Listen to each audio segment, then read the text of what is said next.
To gain access to the lab, you'll need an ID card. You can get one from a guard in an orange jacket stationed in an area where you can hear Quetzal singing.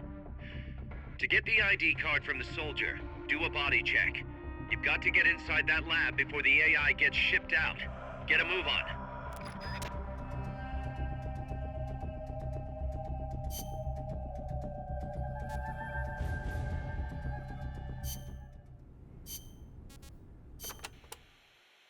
Scouts are outfitted with camouflage to help them hide. Some of them look kind of weird, like they've got seaweed growing all over them. Ah, ghillie suits. Not much difference between them and any other scout in terms of combat ability, but it does make them harder to spot. I'm sure it does. You've come across these before? Yeah, the Soviet Union. The first time, it took me a full hour to find the guy and take him out.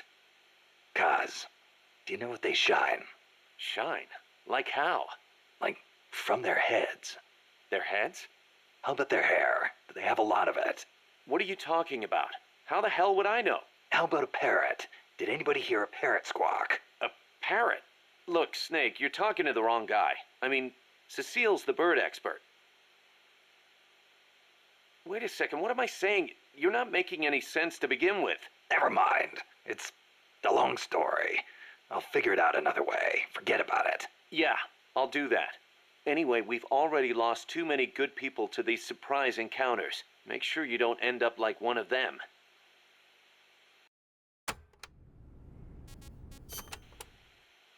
We've also confirmed that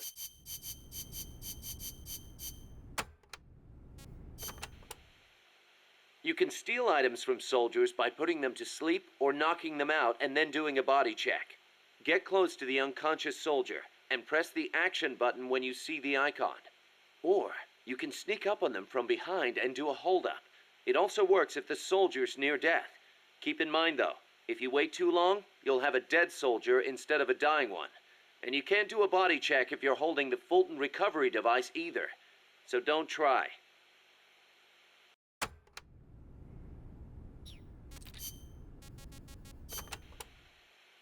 I do not know if I recall such large ruins being there. Well, didn't you say there's a lot we don't know about Costa Rica's ancient civilizations? You talked about some giant stone balls, too. What are those? Oh, the stone spheres of Costa Rica? They are an assortment of giant spheres carved from stone that were discovered in the jungles of Costa Rica about 50 years ago.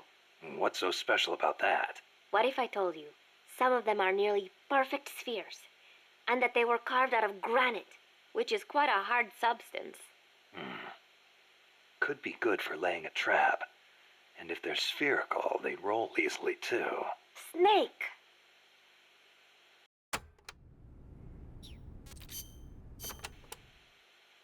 Snake, be careful when going through areas you've passed through before. The enemy could be waiting to ambush you. And do you know how to identify the soldier with the ID card? Yeah, Cecile told me. He's in a forest with some Quetzals wearing a orange jacket. He'll be from the lab, probably out on patrol. Do a body check to see if he's got the card.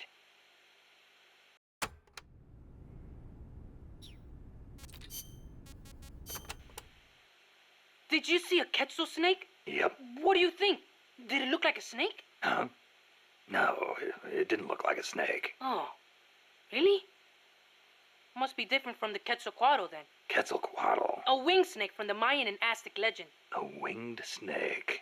Weird, right? I bet it's UMA. Amanda and everybody says Quetzalcoatl is a Quetzal in the form of a god.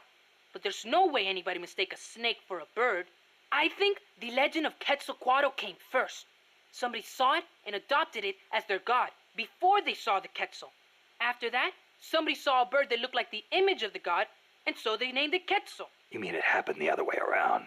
Well, if you ask me, the Quetzalcoatl was probably a pterosaur that survived. I mean, it's got wings and it's a reptile, so it probably looks kind of like a snake, right? Pterosaurs live on in Africa even today. They're called the Congamato and the Elitsiao. So it makes sense that there'd be pterosaurs on the American continent too, and that they survived until the Mayan and Aztec eras. Well, lucky for us, they're not still around today. Who says they aren't? The dinosaurs supposedly died out 65 million years ago. and the Aztec civilization only rose about 600 years ago. If they managed to survive 65 million years, surely they couldn't be wiped out in 600.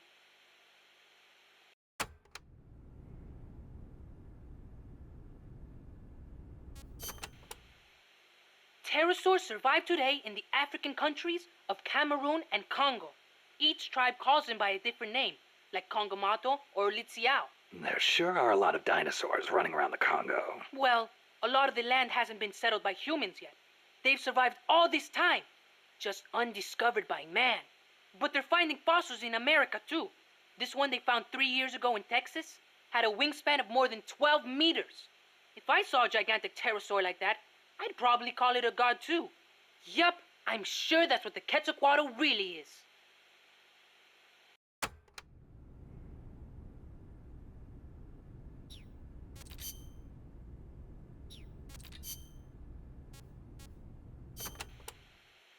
That was some escape you made from Strangelove's lab. Security inside was not so tight.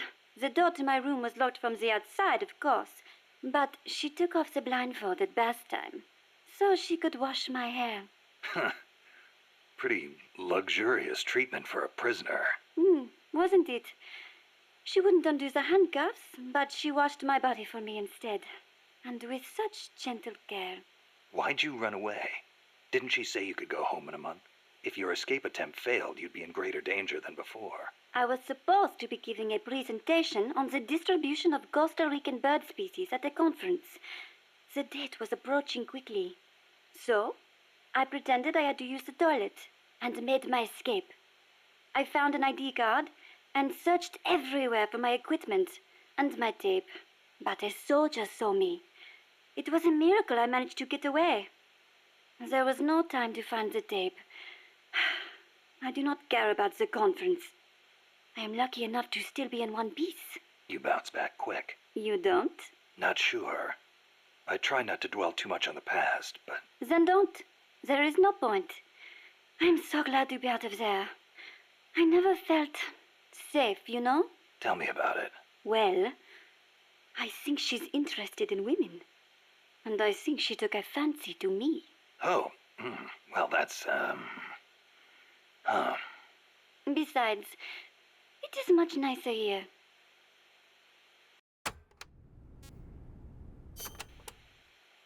Was it just the two women in the lab? Most of the time, oui. And one of them, you only heard her voice, right? Yes, that is correct. Such a wonderful voice. It sent chills up my spine. What was the other woman like? Ah, don't even think about it. She has not the slightest interest in men. No, it's part of my mission to... Only teasing. Let me think. I believe she was in her 30s. Pretty, with a good sense of style, but austere in her tastes. A very unusual woman. And she was doing research on AI. AI? So that is what she was up to. You know, she did say something interesting. That people should not be going into space. That it is too dangerous. An automated control system for rockets, then. She said something about wanting to get closer to her dying wish. I think she must have been talking about an old lover. Lover? You mean another woman? My, aren't we curious about women and other women? You want to hear the terrible things she tried to do to me? That's not what I meant. It's all right. You can be honest. You two seem to get along awfully well together. No, not at all. I think you're hiding something. Never mind. Aren't you supposed to be looking for the Quetzal? Here, I'll demonstrate its call for you.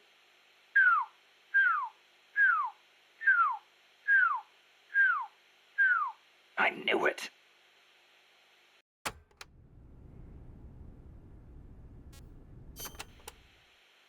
Let's go over this one more time. First, I need an ID card to get into the lab. That is correct. From the outside, it looks like any other room. But on the inside, it is a state-of-the-art research facility. And your ID card got taken away from you by some guy in an orange jacket. Exactly. I had a Quetzal singing nearby. It has not been that long since it happened. It could be tricky if he's out on patrol, but if he's a stationary sentry, you don't think the Quetzal's moved? Its nest is probably nearby. I do not think it will go away anytime soon. Good. I'll get on looking for that soldier. If you forget what it sounds like, I will do the call for you again. Just give me a call anytime you'd like to hear it. Yeah, I'll do that.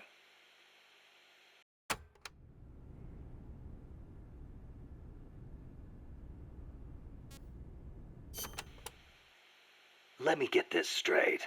You were in Costa Rica as a bird watcher? Yes, I was. Not for pleasure, though. I am a researcher, after all.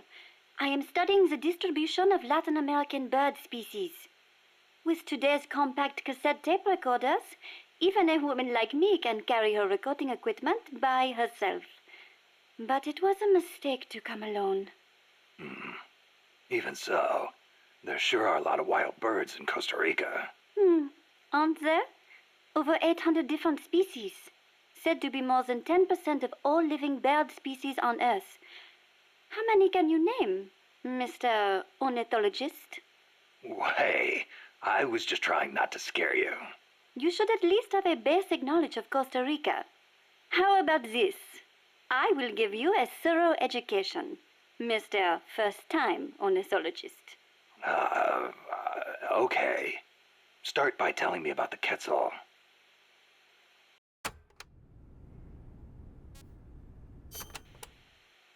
Cecile, what's that machine you said you used to make those recordings of yours? Cassette, something or other. A cassette recorder, or a cassette denske, as they say in Japan. Yeah, that. What is that thing anyway? A portable recording device released last year by a Japanese company, Sony. It uses compact cassettes, making it far lighter than open-reel machines. It still weighs 5 kilograms, but the exercise won't kill me. Ha! It is user-friendly too. All the buttons have markings on them, allowing you to operate it without looking at it. Can you imagine missing the shot of a lifetime simply because you blinked? Oh, that would be devastating. But where'd they come up with Densuke? Sounds like a Japanese name. Allow me to field that one. Kaz? Densuke is a nickname that comes from the name of an old manga character. Was he some recording nerd too? Don't give me that. Recording atmospheric noises is an exhilarating art. There's nothing like capturing the real world in action on tape. It's just like taking pictures with a camera, only with a microphone instead of a viewfinder. Oh, sure. Listen to a tape with your eyes closed, and the scene just bursts to life in your mind's eye. Tell him, Cecile. Absolutely. When I listen to the sounds of the birds in my apartment, it is like I am back in the forest where I recorded them. See? She's a Parisienne. She knows what's chic. If you say so. And what do you like to record, Monsieur Miller? Me? Steam locomotives, no question. The roar of the engine, the throaty steam whistle. More animal than machine. Don't get me started. Steam locomotives are a dying breed in Japan. I wouldn't mind going back for a bit and making some new tapes while I still can. You are less civilized than I thought. Less civilized? I detest those beasts. The noise frightens off all the birds. Then there is the smoke. I much prefer the peace and quiet of the forest. Cecile, wait. That came out wrong. Sure it did.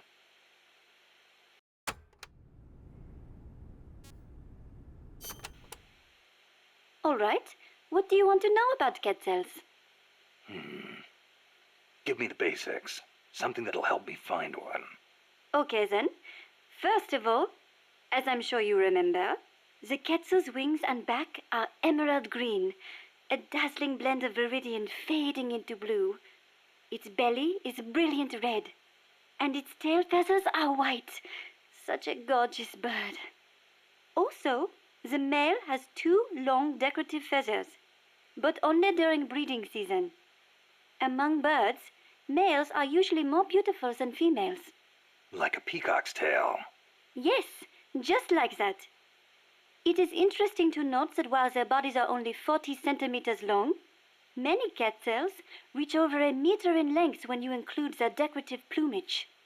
Cattails typically build their nests by making holes in dead trees with their beaks, about 3 to 4 meters above the ground. They are omnivorous and eat everything from nuts to lizards.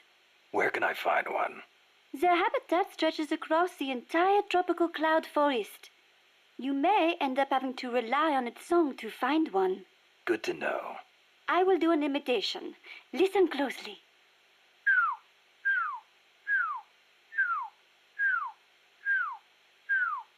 Hey, not bad. Shall I do a chicken next? Cluck, cluck, cluck, buck, buck, buck. No thanks. That's enough. Are you sure? How about a monkey? Yeah, don't need that either. Oh, all right then.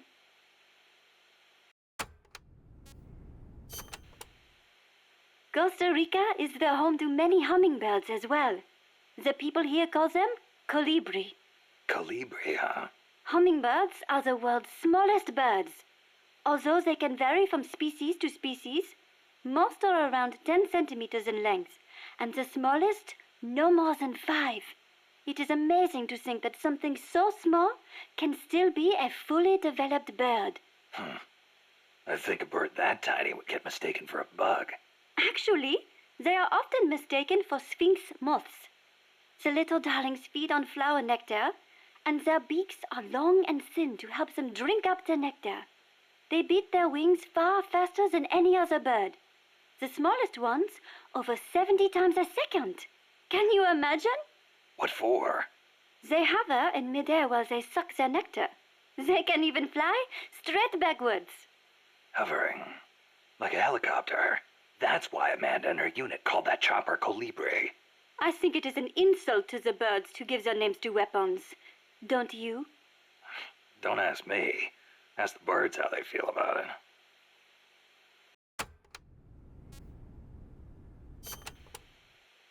Have you ever heard of the mannequins? Never. Unbelievable! You came all the way to Costa Rica and you've never even heard of them? I didn't come here to look at... Mannequins are known for their beautiful courtship dances. The orange-colored mannequin is said to live on the Pacific side, the white-bearded mannequin on the Caribbean side, and the long-tailed mannequin is in the Central Basin. The long-tailed mannequins are especially distinctive. What's special about them? First, each young male picks an older male to teach him how to dance. Then, teachers and pupils all get in a group and dance for the females. However, only the teachers get paired off with females. The pupils practice their technique for 7 years before striking out on their own and finding their own pupils. I guess it takes time to get good at anything. Whether it's dancing or soldiering. Mannequins always have plenty to eat. Apparently, that is why they have so much free time to practice dancing. Unlike us, obviously.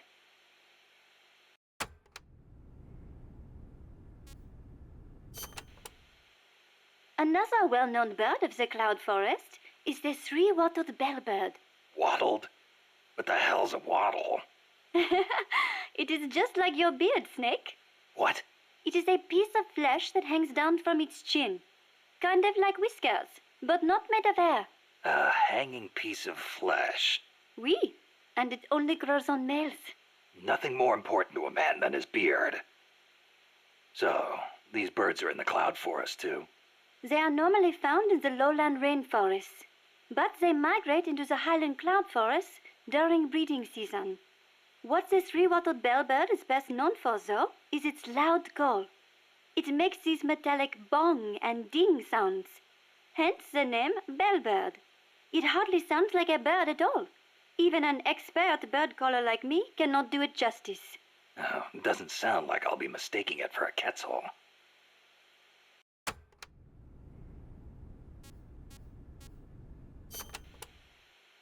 Do you know the national bird of Costa Rica? Honestly, and you call yourself an ornithologist? The national bird of Costa Rica is the clay-colored robin. It's a plain-looking brown bird found throughout the country. Why'd they make it the national bird then? Are there all kinds of better-looking birds like the quetzal? Ah, the clay-colored robin has the most exquisite song. And I think it is part of the Costa Rican national character to choose a bird everyone knows and loves over prettier ones. Somehow these people don't strike me as being very Latin. Speaking as an ornithologist, I am rather happy with that choice. Not all birds have to be pretty. Oh, and just so you know, the quetzal is the national bird of Guatemala.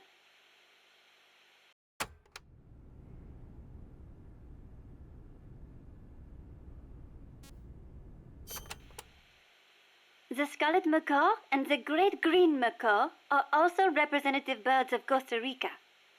Macaws are a type of parrot, enormous, stately birds. Macaw. I think I've heard that name somewhere before. But of course you have. You are an ornithologist, no? Stop it! So, tell me, where do macaws live in Costa Rica today? Oh, come on now. I am only teasing you. Macaws live not in the cloud forests, but in the rainforests on the Pacific side of Costa Rica. In the past, they were a common sight all across the country. But lately, the population has decreased dramatically. One possible cause is the pesticide sprayed to facilitate large-scale banana cultivation. Evicted from their own land, huh? Thankfully, conservation efforts have been gaining some momentum lately.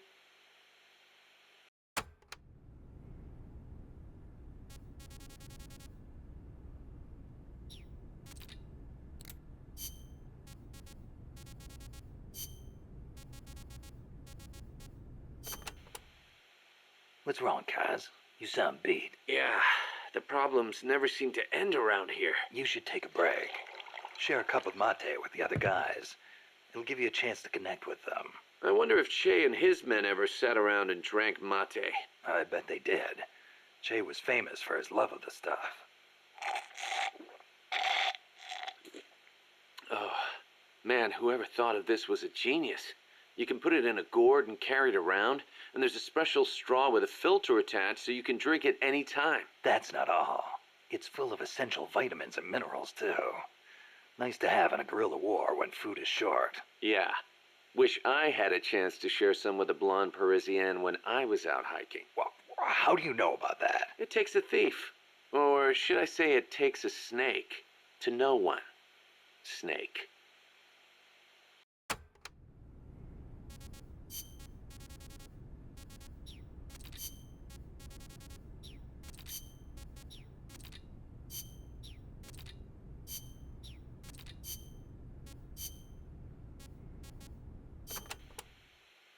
You said you could do a monkey call. Yes?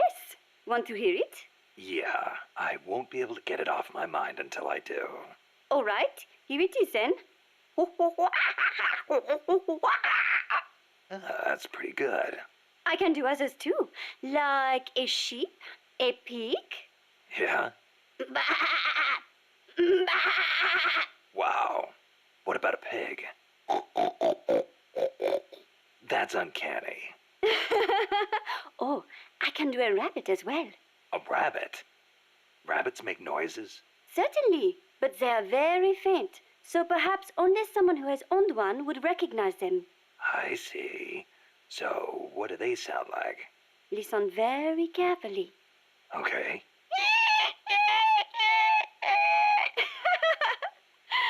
Seriously? Rabbits sound like that? I assure you they do. Listen again. Never heard a rabbit do that before. They do, I swear.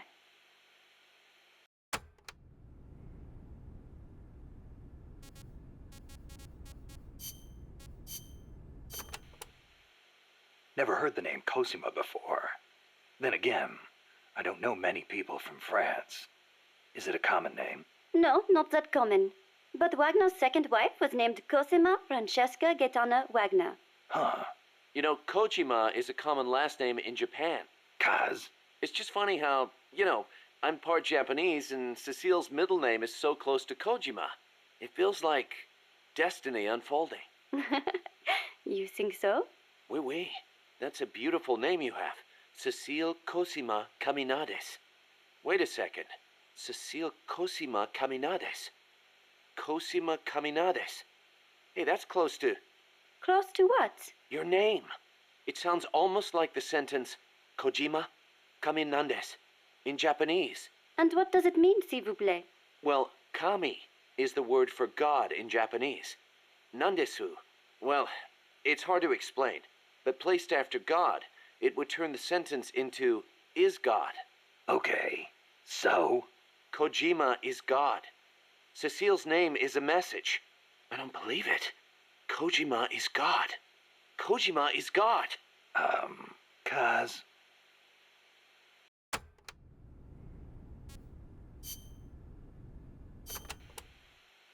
Did you live in Paris your whole life before coming here? Ah, yes. It is my favorite city. Paris is the world capital of art and culture. It has the latest fashion, the best cuisine, and the most elegant, refined people. The beauty of the Champs-Élysées at night is almost unearthly.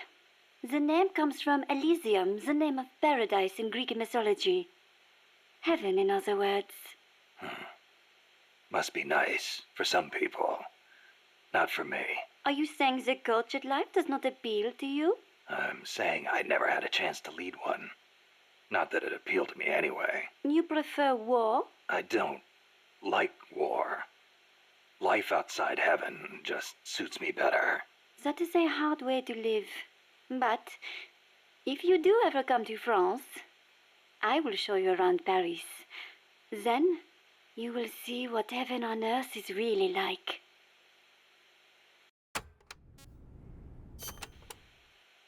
Heaven on earth, huh?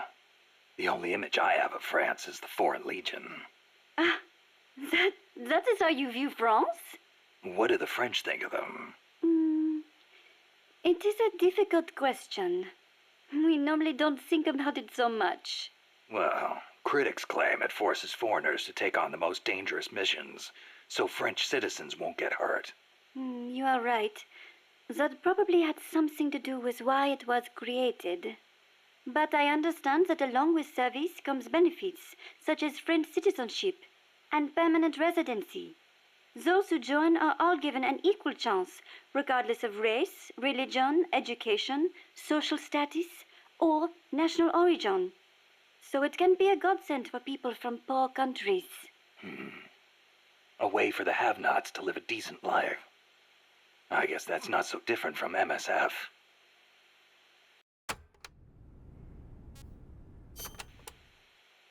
There's one other image I have of France.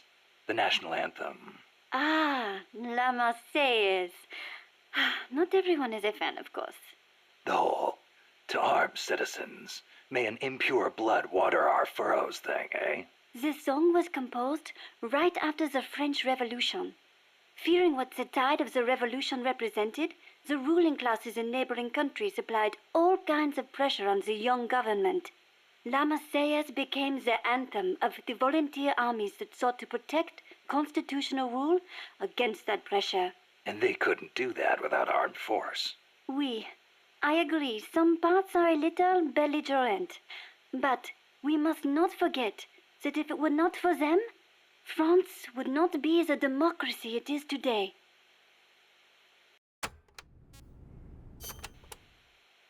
Have you ever seen The Umbrellas of Cherbourg?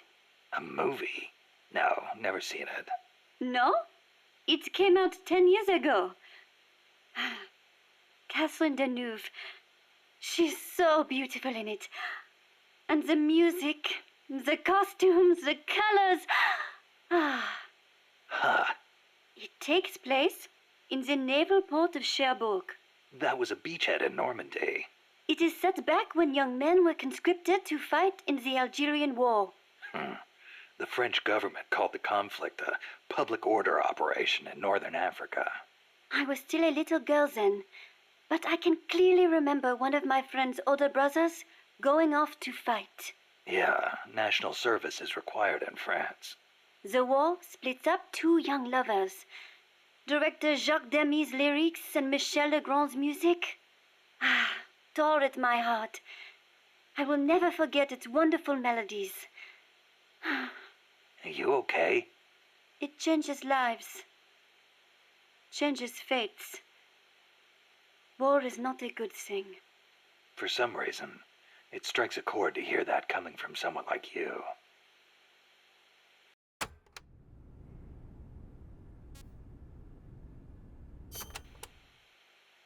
Speaking of the Algerian War of Independence, you ever hear of the Day of the Jackal?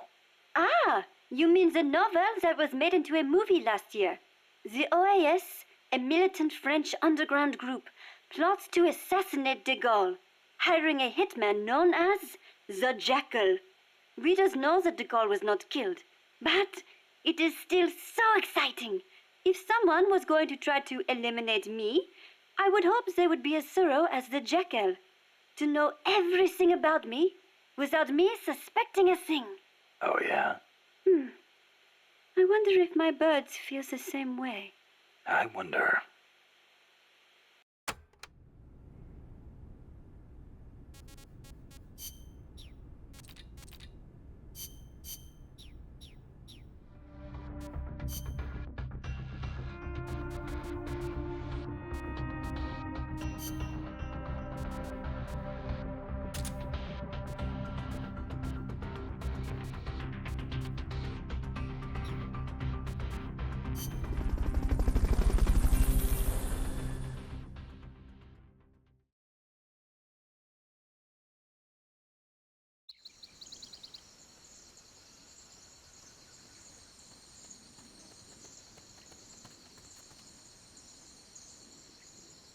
There's supposed to be a Quetzal singing close to where your target is located. Keep your ears open.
Fulton recovery helicopter is complete.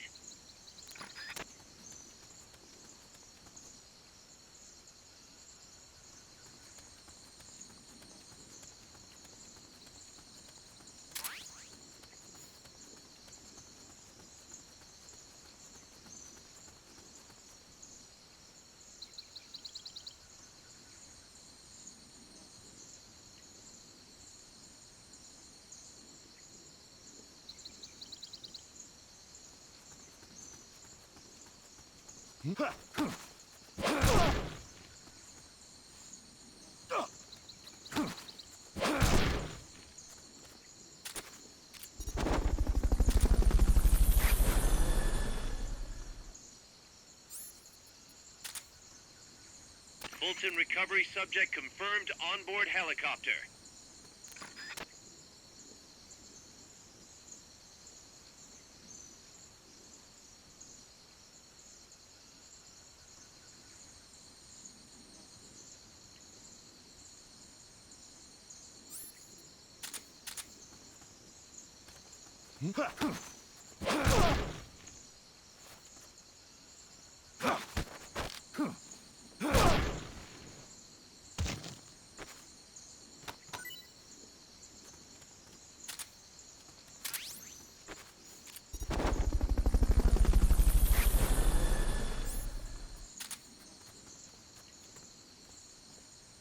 Fulton recovery helicopter is complete.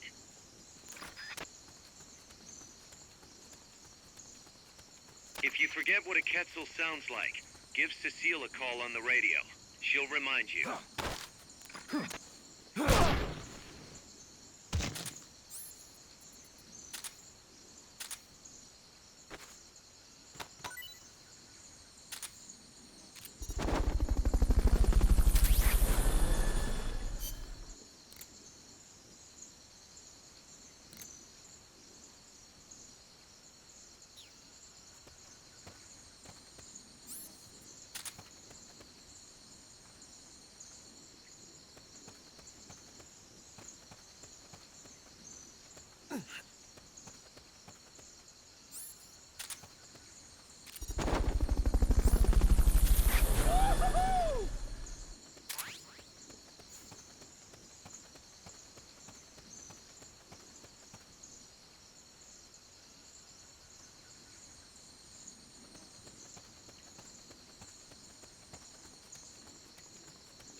Fulton recovery subject confirmed onboard helicopter.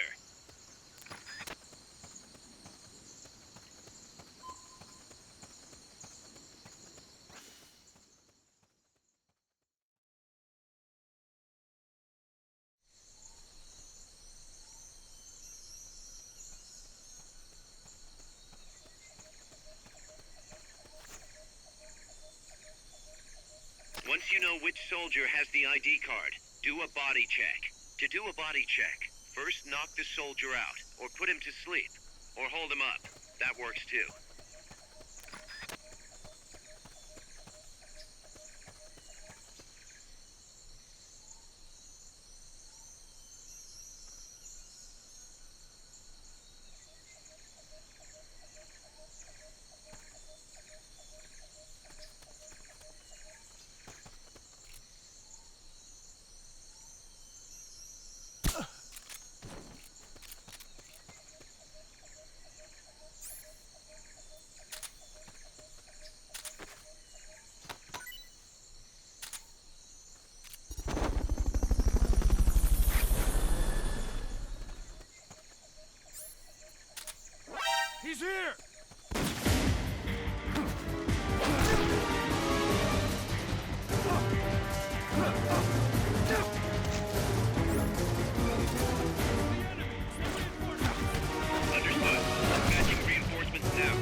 Somebody there? Huh, nothing. Somebody there?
You'll have to unequip the Fulton recovery device before you do the body snake. Pick it up.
Excellent. It's open.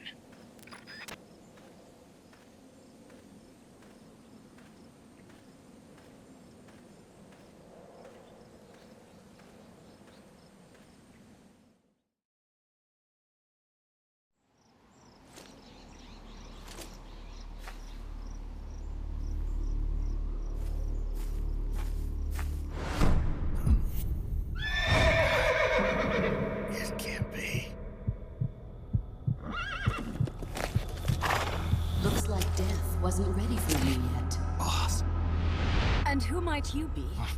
you. Dr. Strangelove, I presume. I've been waiting, Snake. Yes, waiting without joy or pleasure. Waiting for the one I despise. Don't move! Don't move. You men and your guns. You all say the same thing. I suppose you're here to destroy my research. Yes, I know. Just as I know what you did 10 years ago. Go on. Kill me like you killed her. Kill me like you killed the boss. Kill me! What exactly do you... Come on, Snake. Or should I say Big Boss? That filthy title given you as reward for murder. Do you still wear it with pride? You chose a shadowy country over the mentor who made you what you are. You brought despair to good soldiers everywhere. You used the pretext of a mission to kill a true hero. Is that what you call loyalty? Answer me! The boss. Well, what do you have to say for yourself? She betrayed America. She stole a Davy Crockett and then defected to the other side. She used an American nuclear weapon to attack Soviet territory. The only way for Washington to prove its innocence to Moscow was to eliminate the traitor themselves. The boss's death was the only thing that could have prevented all-out nuclear war. Is that what you call the truth? It's the truth as it was told to me. So the truth is that you sullied the reputation of your mentor, the woman you loved most in this world, before you buried her. It was my mission. Huh. So that's the conclusion you came to in order to live with yourself. What's the boss to you? I'm the one she abandoned when she left this world. I won't rest until I get answers from the woman I loved. You and I are the same. We are the walking dead. Would you like to meet her? The boss is gone. Not so fast. You'd like to meet her, wouldn't you? I can arrange it. You took her life. I gave it back. You what? Care for a sniff? It's only snuff. You're a cigar man, aren't you? Well, there's no smoking in there, so if you want to meet her, you'd best partake now. Follow me. This is my baby, my morpho butterfly. It's neither pupa nor cocoon, but an imago. A complete individual, in the fullest sense of the word. Is someone there? Boss. We have a visitor. I'll introduce him. Don't try anything foolish. As long as we're in here, I can reduce you to carbon at the press of a button. Who are you?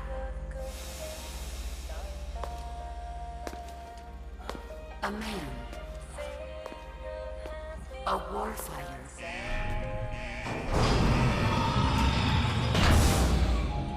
Boss. Is that you? I call it the mammal pod. Mammal pod.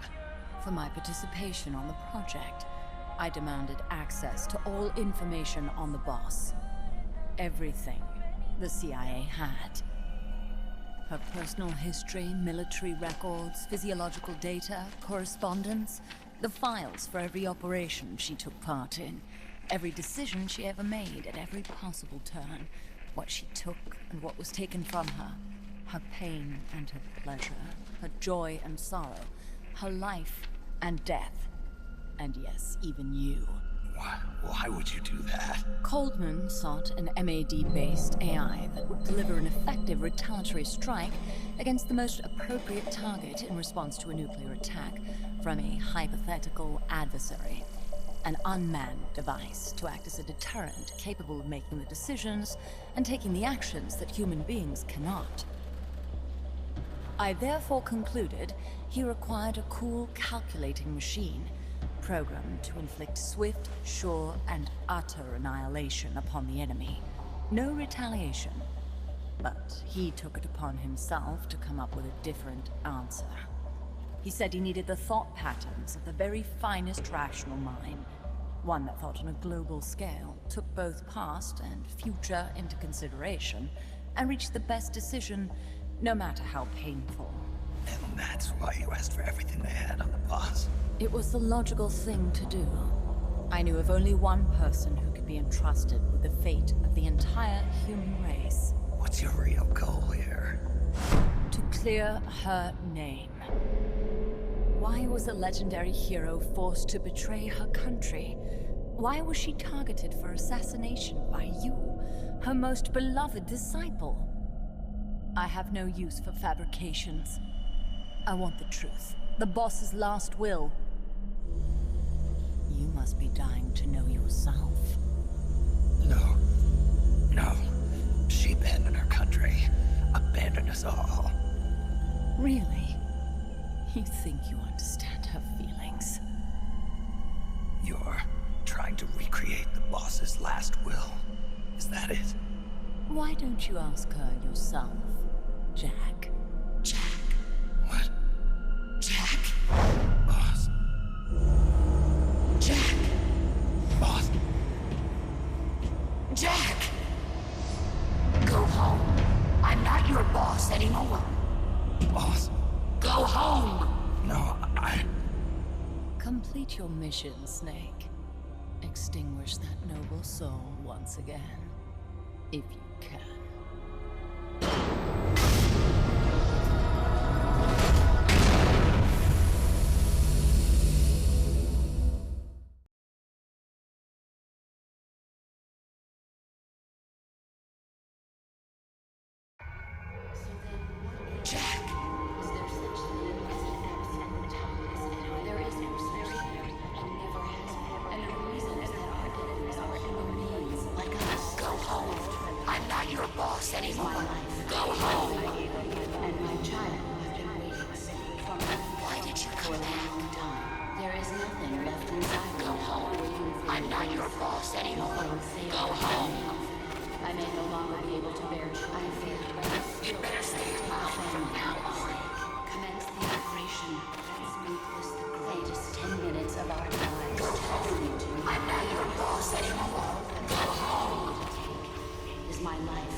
What is this? His response? Oh God. Discontinue!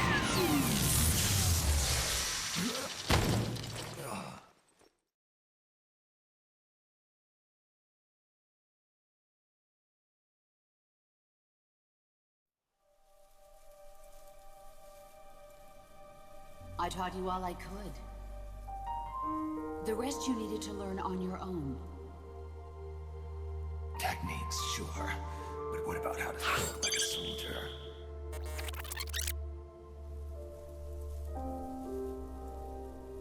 I taught you all I could. The rest you needed to learn on your own. Techniques, sure. But what about how to think like a soldier?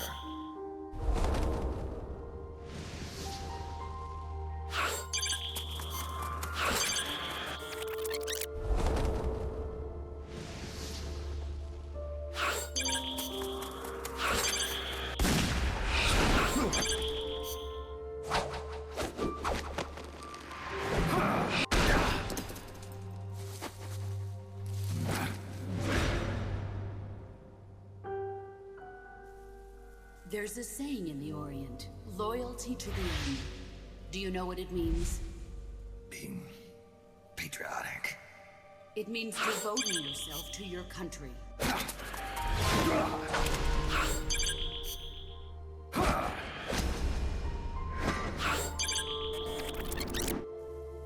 There's a saying in the Orient, loyalty to the end. Do you know what it means?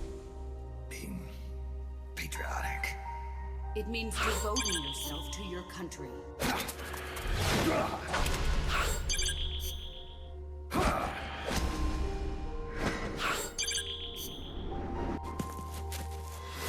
As long as we have loyalty to the end, there's no point in believing in anything, even in those we love.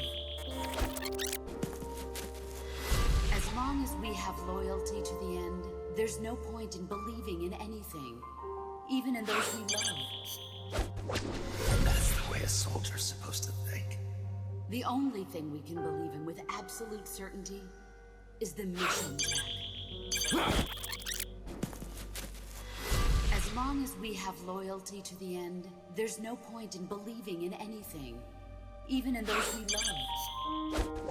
And that's the way a soldier's supposed to think. The only thing we can believe in with absolute certainty is the mission, Jack.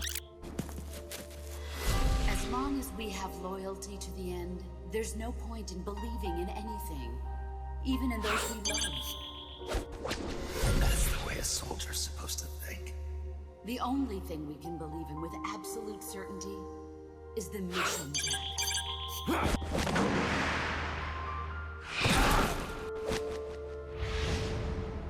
I'm defecting to the Soviet Union. Jack, you can't come with us.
Snake, that's the chrysalis weapon Huey was referring to.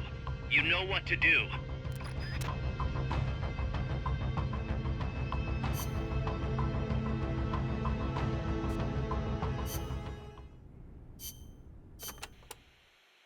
Apparently, each part of an AI weapon is connected to a memory board inside the AI pod. Destroying a part will release the lock on the memory board. After that, climb in the pod and you'll be able to grab whichever boards you've unlocked. Only thing is, any parts you destroy can't be collected and reused, so you'll have to decide which is more important.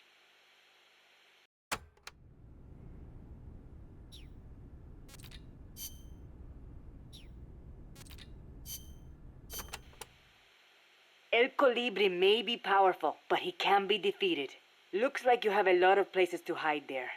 Remember your fight with the other chopper. Guerrilla tactics will be key. Only this one's got a few more aces up its sleeve. Yes, it might try to crush you by taking out the pillars. Also, watch out for the smaller craft that abducted Chico. The Chico Libri. Chico Libri? It means son of Colibri. If it gets you, you'll just have to wriggle your way out. You might get away if you're lucky. I'd rather not have to take that chance. Indeed. That would be best.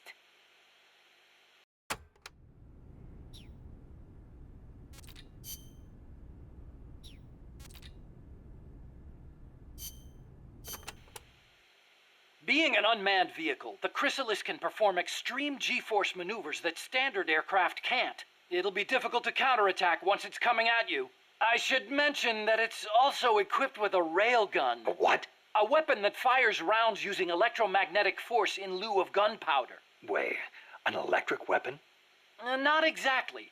The rounds themselves are conventional shells. It creates force by running an electric current through a magnetic field. Fleming's left-hand rule. Didn't they teach you that at school? Not at mine. Oh. Anyway, as the railgun uses electromagnetic force, it needs to charge before firing. Once you see it starting to charge, take immediate evasive action. Also, as with the pupa, destroying the AI will put the unit out of commission. Do enough damage and it'll have to land. Use that opportunity to get in the AI pod. Wait too long and it'll start to repair itself. Be sure to shoot the hatch the moment it lands. I think I can handle that.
right of that chopper.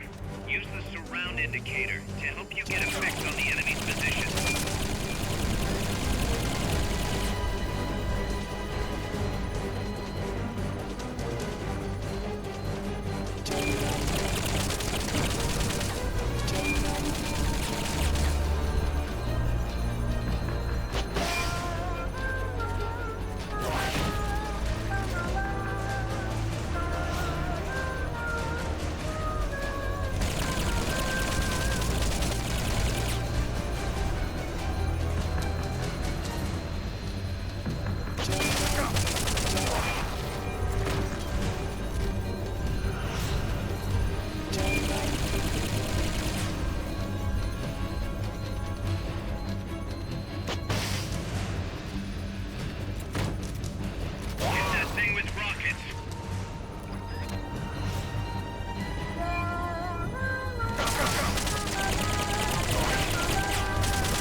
Indicator lets you locate enemies even when you can't see them.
Attack the AI pod to destroy its hatch.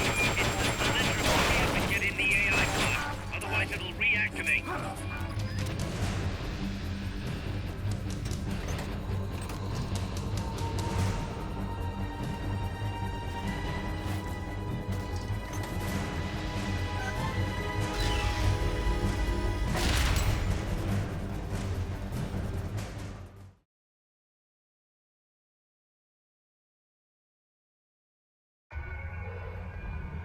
Pull out all the unlocked memory boards. Pull out the memory boards. All the unlocked boards will have icons over them.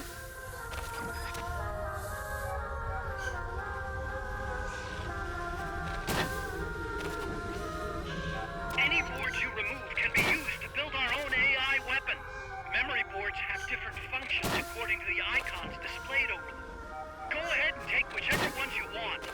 If you attack parts on the exterior of the machine, the memory boards that control those parts should light up. You can tell what a memory board does by looking at its color when it lights up.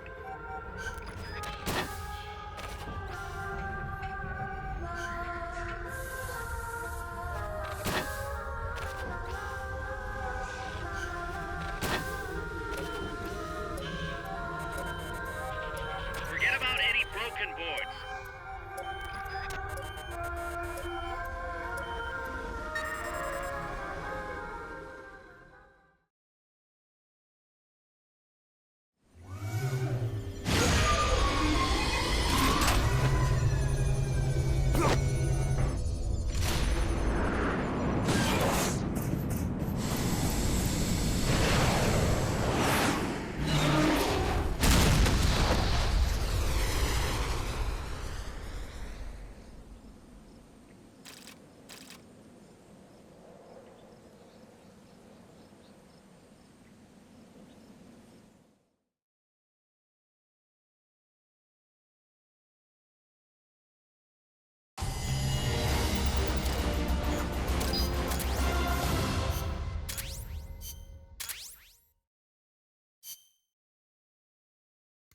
Snake, She played me like a piano.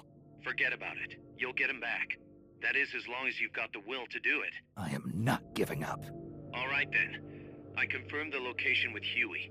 The final testing base for Peace Walker is 15 miles to the north of that lab. It's an underground facility disguised as a rock quarry. All you need to do is sneak in and destroy the AI for good this time. Right. Snake, you can destroy it, right? Yeah. We all have our limits. Actions beyond our abilities. Don't worry. I won't screw it up this time. You're the one who killed the boss. Destroying that AI means reliving that memory. It's just a machine. Snake, I'm worried. Worried? For the same reason the CIA entrusted the nuclear launch to an AI. A man can condemn a handful of criminals to the death penalty if they're prepared to assume that responsibility. But who among us could do the same to hundreds of millions of innocent civilians? Who could reduce thousands of years of human history to ash in an instant?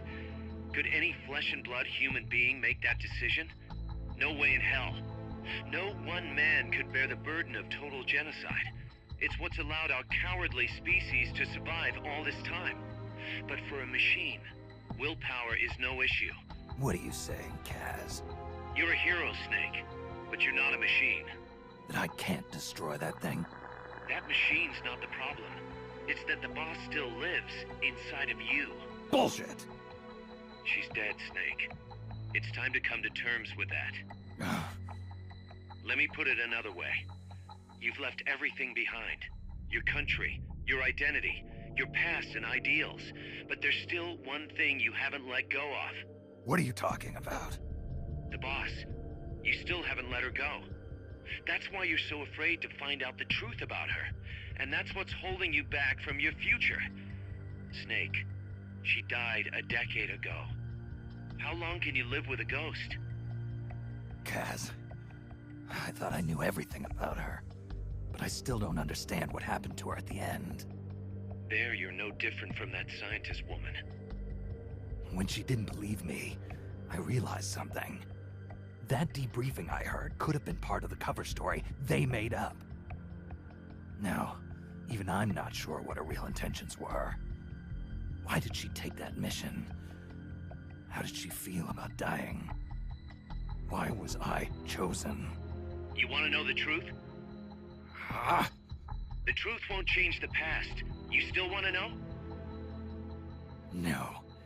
I took on this mission for a kid who believes in peace. Fine then. There's no point in arguing. Peace Walker is on the verge of completion. Come on, boss. Let's get to that base.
you